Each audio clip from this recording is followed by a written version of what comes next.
अस्सलामु अलैकुम वरहमतुल्लाहि वबरकातुहू। एक बहुत ही ज़्यादा गमगीन ख़बर आप तक पहुँचाना चाहता हूँ। एक इमाम साहब जिनका नाम मौलाना शहबाज अंसारी है, पिछले दिनों उन्होंने मस्जिद की तीसरी मंजिल पर ख़ुदकुशी कर ली। उनके दो बच्चे थे छोटे छोटे, वाइफ और उनकी वालदा। बाकायदा उन्होंने नोट लिखा था, पेपर लिखा था, उसके अंदर उन्होंने ये बताया था कि मैं अपनी मर्जी से खुदकुशी कर रहा हूँ, इसमें किसी का दोष नहीं है। मैं कर्ज तले इस तरह से दबा हुआ हूँ कि मैं उठ नहीं सकता, लिहाजा मैं खुदकुशी कर रहा हूँ और मुझे मालूम है कि ये गुनाह है। खुदकुशी गुनाह है, फ़िअल हराम है, इस्लाम में इसकी मुमानियत है, अहादीस नबविया इससे भरे हुए है। कुरान मजीद ने बारहा आपको ये बताया कि खुदकुशी नहीं करना। वला तुल्कू बिअयदीकुम इला तहलुका वला तक़्तुलू अनफुसकुम, ये कुरान मजीद में तो बताया गया है। हत्ता कि हदीस पाक में तो बहुत डरा देने वाली हदीस आई है सैयदुना अबू हुरैरा से।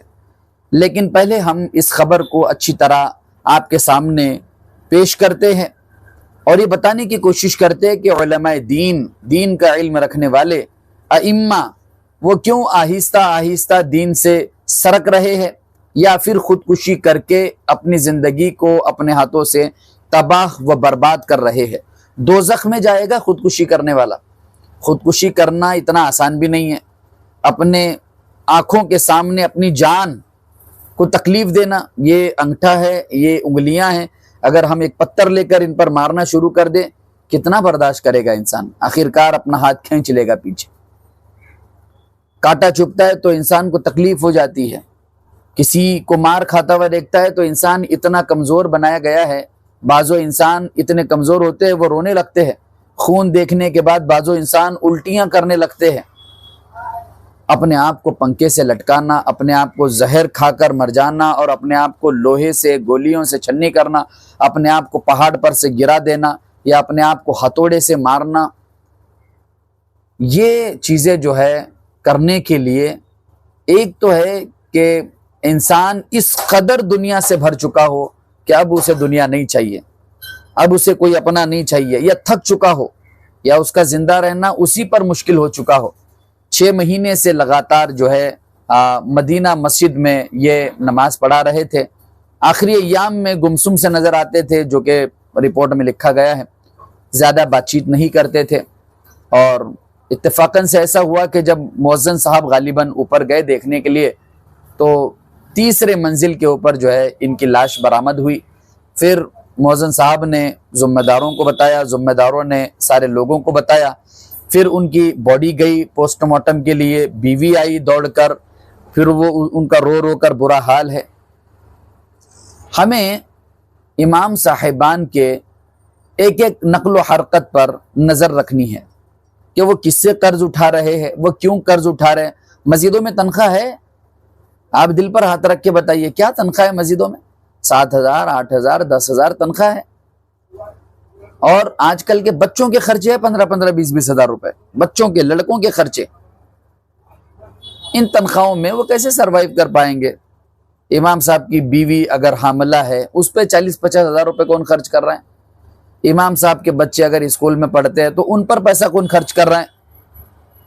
कई इमामों को तो मस्जिद से इसलिए निकाला गया है क्योंकि उनके बच्चे इंग्लिश मीडियम स्कूल में पढ़ते हैं। अब ये भी कोई बहाना हुआ?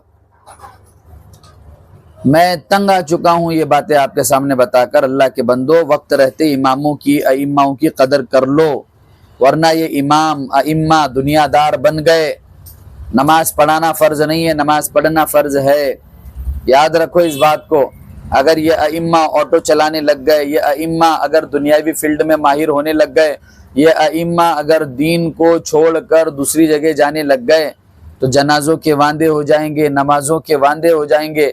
और आप ये नहीं कह सकते कि अल्लाह तबारक व तआला हटने के बाद दूसरे लोगों को खड़ा करेगा। दूसरा आदमी देख रहा है कि इस फील्ड में रिस्पेक्ट ही नहीं है, इस फील्ड में इज्जत ही नहीं है, इस फील्ड में जिल्लत और जलालत और गुमराही के अलावा कुछ नहीं है। गुमराही क्यों कह रहा हूँ मैं?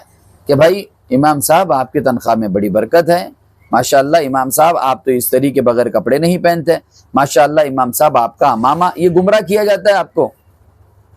अल्लाह के बंदो, अगर अल्लाह ने दिया है तुम्हें तो इमामों को दो, ताकि वो अपने बच्चों को उलमा बना सके। कई ऐसे उलमा है आज जो अपने बच्चों को आलिम नहीं बनाना चाहते। कई मरतबा मुझसे बात हुई है, ये ठोकरे, ये दरदरे, ये जिल्लत, ये रुसवाई हम अब अपने बच्चों के लिए नहीं रखेंगे।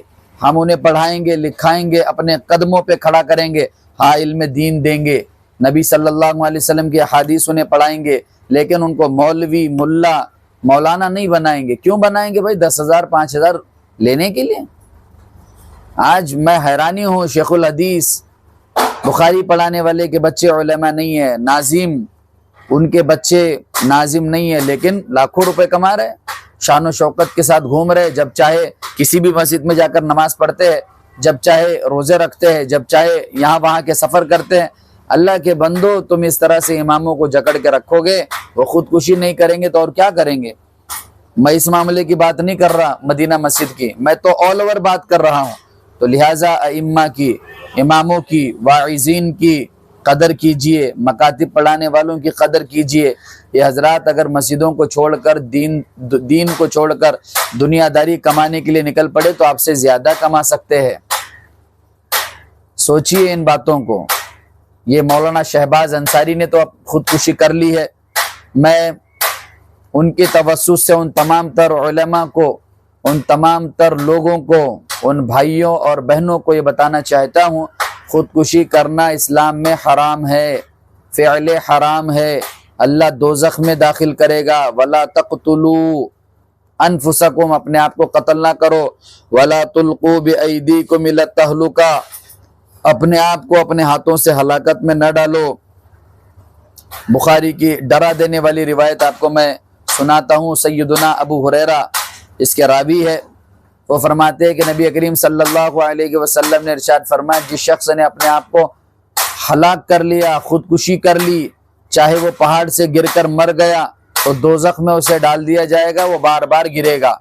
चाहे उसने जहर खा लिया हो तो दोज़ख में बार बार उसे जहर खिलाया जाएगा। अगर उसने हथौड़े से अपने आप को हलाकत में डाला है तो बार बार उस हथौड़े से जो है उसको मारा जाएगा और वो बार बार वहाँ पे हलाकत में आएगा। तो ये कोई अच्छी चीज़ नहीं है।